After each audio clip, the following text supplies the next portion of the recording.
आइए हम बात करते हैं वल्वुलर पैथोलॉजी की। तो देखिए फीमेल में जो वल्वा होता है, इस वल्वा की हम पैथोलॉजी की बात कर रहे हैं। और यहाँ पे देखिए हम नॉन न्यूप्लास्टिक कंडीशन की बात करेंगे और नियोप्लास्टिक कंडीशंस की बात करेंगे। ठीक है, तो सबसे पहले हम नॉन न्यूप्लास्टिक कंडीशन की बात कर रहे हैं और इसमें सबसे पहले हम बात करेंगे बार्थोलिन सिस्ट या बार्थोलिन एब्सेस की। तो देखिए सबसे पहले हम यहाँ पे दिखा दें कि ये फीमेल एक्सटर्नल जेनिटल एरिया जो होता है कैसे होता है।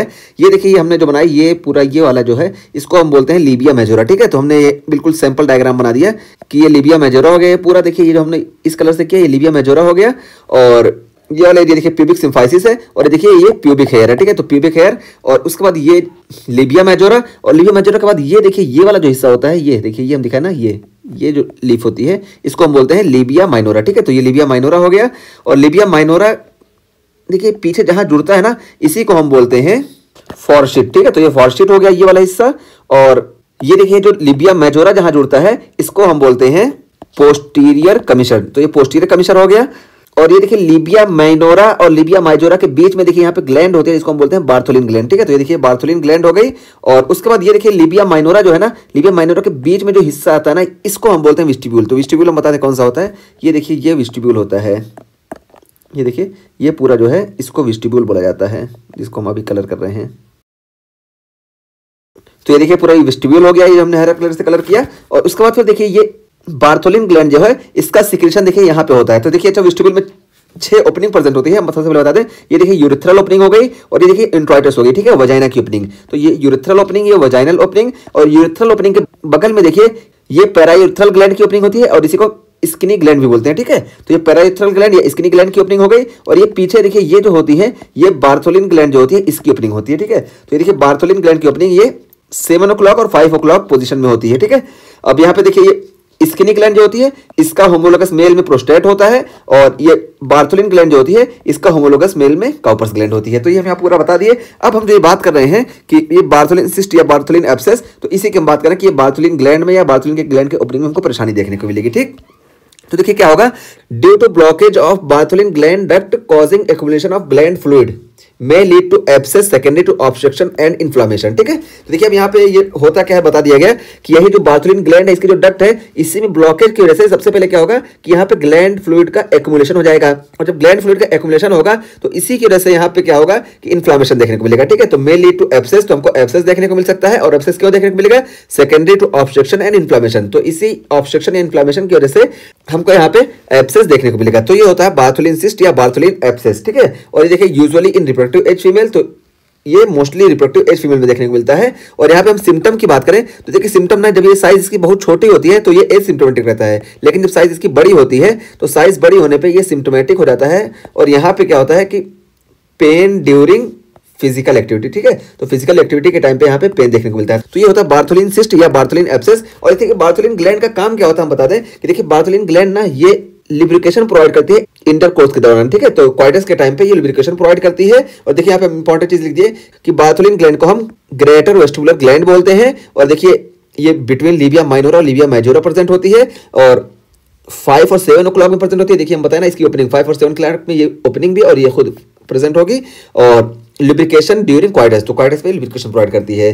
तो ये चीज हम यहाँ पे बता दिए। और ये जो डक्ट होती है, डक्ट की ओपनिंग ये देखिए इंट्राइटस के बगल में बिल्कुल प्रेजेंट होती है। ये हम बता दिए बार्थोलिन सिस्ट या बार्थोलिन एब्सेस के ताल्लुक से। अब यहाँ पे देखिए 2 चीज और हम बता दें। ये देखिए एक हम पैरायूरिथ्रल सिस्ट बता दें जिसको हम स्किनी ग्लैंड सिस्ट बोलते हैं। देखिए अभी हम बात करके आए कि ये जो यूरेथ्रा है इसके बगल में पैरायूरिथ्रल ग्लैंड की ओपनिंग होती है और यहीं पे अगर हमको ब्लॉकेज देखने को मिला है तो इस वजह से हमको यहाँ पे सिस्ट देखने को मिलेगी जैसे बार्थोलिन ग्लैंड में देखने को मिली थी वैसे यहाँ पे देखने को मिलेगी। इसी को हम बोलते हैं स्किनी सिस्ट या पैरायूरिथ्रल सिस्ट। ठीक है, तो ये हो गया। और उसके बाद फिर एक चीज और हम बता दें, यहाँ पे देखिए गार्टनर सिस्ट जो होती है, तो गार्टनर सिस्ट जो होती है ये वेजाइना की जो लेटरल वॉल होती है ना, lateral wall of the vagina में हमको गार्टनर सिस्ट देखने को मिलता है। तो ये 3 सिस्ट हम यहाँ पे बता दिए। और उसको फिर हम एक और इन्फेक्शन की बात करते हैं वल्वुलर पैथोलॉजी में। देखिए लाइचन स्क्लेरोसिस, तो ये लाइचन स्क्लेरोसिस क्या होता है, chronic progressive inflammatory disease characterised by प्रोसिलिन white plaque that can be haemorrhagic, eroded और अल्सरेटेड। तो यहाँ पे देखिए क्या होगा कि ये क्रोनिक प्रोग्रेसिव इन्फ्लेमेशन होगा और यहाँ पे कैरेक्टरिस्टिक फीचर क्या प्रेजेंट होगा कि यहाँ पे प्रोसिलेन व्हाइट प्लेग हमको देखने को मिलेगा। और ये प्रोसिलेन व्हाइट प्लेग जो होगा ना ये हेमोरेजिक भी हो सकता है, ये इरोडेड भी हो सकता है और ये अल्सरेटेड भी हो सकता है। और ये देखिए हम दिखाएं आपको प्रोसिलेन व्हाइट प्लेग, देखिए यहाँ पे ये देखिए प्रोसिलेन व्हाइट प्लेग देखने को मिलेगा। ठीक है, तो ये वल्वा पे प्रोसिलेन व्हाइट प्लेग देखने को मिलेगा। और ये हेमोरेजिक या एरोडेड या अल्सरेटेड हो सकता है। और फिर उसके बाद इसके एक्सटेंशन की बात की जा रही है कि may extended to anus producing figure 8 appearance, तो ये एनएस तक एक्सटेंड हो सकता है और जब एनएस तक ये एक्सटेंड होगा ना तो इसमें फिगर 8 अपीयरेंस ऐसे हमको देखने को मिलेगी। और उसके फिर यहाँ पे एज की बात की जा रही है कि किसमें ज्यादा होता है रिस्क फैक्टर, तो देखिए increase incidence in pre pubertal and peri या पोस्ट मेनोपॉजल फीमेल, ठीक है, तो ये प्री पिबर्टल एज में ज्यादा देखने को मिलता है या पेरी या पोस्ट मेनोपॉजल फीमेल में ज्यादा देखने को मिलता है, ठीक है। तो पता चला कि ये यंगर एज में ज्यादा देखने को मिलेगा यानी प्यूबर्टी से जस्ट पहले देखने को मिलेगा, या हो सकता है कि ये मेनोपॉज की एज होती है उसके आसपास देखने को मिले, तो ये इसका इंसिडेंस इस टाइम पे देखने को मिलता है। और यहाँ पे प्रेजेंटेशन क्या देखने को मिलेगा, तो देखिए प्रेजेंट इंटेंस प्लूराइटिस, तो इंटेंस प्लूराइटिस देखने को मिलेगी, डिस्पेरिनिया देखने को मिलेगा, ठीक है। तो इंटेंस प्लूराइटिस क्या होता है कि ईचिंग होगी और डिस्पेरिनिया की पेन होगा during the time of intercourse, इसी तरीके से डिसयूरिया होगा यानी पेन होगा यूरिनेशन के टाइम पे, और डिससीजिया देखने को मिलेगा। तो ये सारे इसके प्रेजेंटेशन हो गए। और देखिए मोस्टली बिनाइन होता है but slightly increase risk of squamous cell carcinoma, लेकिन यहाँ पे स्क्वेमस सेल कार्सिनोमा का रिस्क ज्यादा होता है, ठीक है। तो ये हो गया हमारा लाइचन स्क्लेरोसिस। अब उसके बाद हम बात करते हैं लाइचन सिंपल क्रोनिकस की। तो देखिए लाइचन सिंपल क्रोनिकस क्या होता है कि हाइपरप्लेजिया ऑफ वल्वुलर स्क्वेमस एपिथेलियम। तो हम पीछे बात करके आ चुके हैं कि वल्वा में जो होती है ये स्क्वेमस एपिथेलियम प्रेजेंट होती है, और जब इसी का हाइपरप्लेजिया हो जाता है तो इसको हम बोलते हैं लाइचन सिंप्लेक्स क्रोनिकस, ठीक है। तो ये लाइचन सिंप्लेक्स क्रोनिकस हो गया। और उसके बाद यहाँ पे प्रेजेंटेशन की बात की जा रही है, तो ये प्रेजेंटेशन में सब बता दिया गया कि प्रेजेंट विद लिथार्जी, यहाँ पे लिथार्जी देखने को मिलेगा, थिक वल्वुलर स्किन देखने को मिलेगा और इनहांस स्किन मार्किंग, तो स्किन की मार्किंग जो होगी ये इनहांस हो जाएगी। और क्यों इनहांस होगी ये सारी चीजें, तो देखिए ड्यू टू क्रोनिक रबिंग और स्क्रैचिंग, ठीक है। तो क्रोनिक रबिंग या क्रोनिक स्क्रैचिंग की वजह से हमको ये सारी चीजें देखने को मिलेंगी, और ये बिनाइन होती है और इसमें स्क्वेमस सेल कार्सिनोमा का रिस्क नहीं होता है, ठीक है। तो देखिए लीचन सिंपल क्रोनिकस और लीचन स्क्लेरोसिस में हम ये फर्क बता दिए कि यहाँ पे ये बिनाइन होगा लेकिन यहाँ पे स्क्वेमस सेल कार्सिनोमा का रिस्क नहीं होता है, जबकि यहाँ पे देखिए लीचन स्क्लेरोसिस में स्क्वेमस सेल कार्सिनोमा का रिस्क होता है।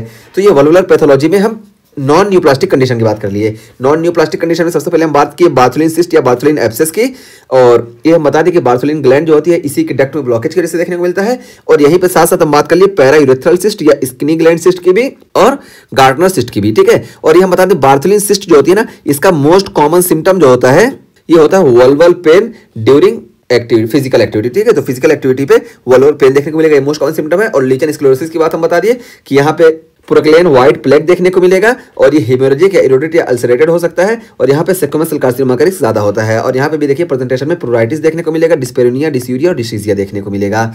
और ये लीचन स्क्लेरोसिस ये मोस्ट कॉमनली जो होता है ये प्यूबर्टी से पहले वाली एज में या तो देखने को मिलेगा या तो मेनोपॉज वाली एज में देखने को मिलेगा, ठीक है। ये रिप्रोडक्टिव एज में बहुत कम देखने को मिलता है। और उसके बाद हम लास्ट में लीचन सिंप्लेक्स क्रोनिकस की बात की कि यहाँ पे वल्वुलर स्क्वेमस एपिथेलियम की हाइपरप्लेजिया हो जाती है, लेकिन ये जो होती है ये बिनाइन होती है, और बिनाइन के साथ साथ ये यहाँ पे कोई रिस्क नहीं होता है स्क्वेमस सेल कार्सिनोमा का। और ये होती क्यों, क्योंकि क्रोनिक रबिंग और स्क्रैचिंग की वजह से।